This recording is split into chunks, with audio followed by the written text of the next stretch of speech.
বিশ্বের অন্যতম বিস্ময়কর স্থাপনা তাজমহলকে ঘিরে আবারও ভারতে বিতর্ক। এবার বিতর্কের কেন্দ্রবিন্দু বিজেপির প্রভাবশালী নেতা ও মধ্যপ্রদেশের নগর প্রশাসন মন্ত্রী কৈলাস বিজয়বর্গীয়। তাজমহলকে মন্দির দাবি করে দেওয়া তার বক্তব্য নতুন করে রাজনৈতিক উত্তেজনা ছড়িয়েছে। তীব্র প্রতিক্রিয়া দেখা দিয়েছে সামাজিক যোগাযোগ মাধ্যমেও। ভারতীয় সংবাদ মাধ্যম এনডিটিভির তথ্য মতে ৬৯ বছর বয়সী কৈলাস বিজয়বর্গীয় সাগর জেলার বিনা শহরে একটি ক্রিকেট টুর্নামেন্টের উদ্বোধনী অনুষ্ঠানে বক্তব্য রাখতে গিয়ে বলেন, তাজমহল মূলত একটি মন্দির ছিল, যেটিকে মুঘল সম্রাট শাহজাহান পরবর্তীতে সমাধিতে রূপ দেন। কিউব হোল্ডিংসের গল্পে সেই রেখাটি আঁকা হয়েছিল আজ থেকে ১ যুগ আগে। নকশাই আমাদের ভাষা। Cube holdings limited. তিনি দাবি করেন, প্রথমে মুমতাজ মহলকে বুরহানপুরে দাফন করা হয়, পরে তার মরদেহ এমন একটি স্থানে আনা হয় যেখানে একটি মন্দির নির্মাণের কাজ চলছিল। সেখানেই পরে তাজমহল নির্মিত হয়।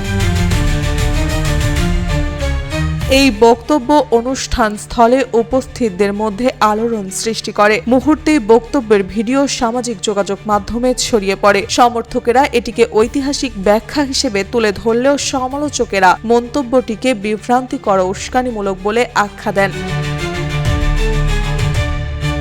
একই অনুষ্ঠানে বিহারের মানুষদের নিয়েও মন্তব্য করেন বিজয়বর্গীয়। তিনি বলেন, বিহারের মানুষদের বিনয়ী হওয়া বাধ্যতামূলক নয়। এই বক্তব্য সামাজিক মাধ্যমে মিশ্র প্রতিক্রিয়ার জন্ম দেয়।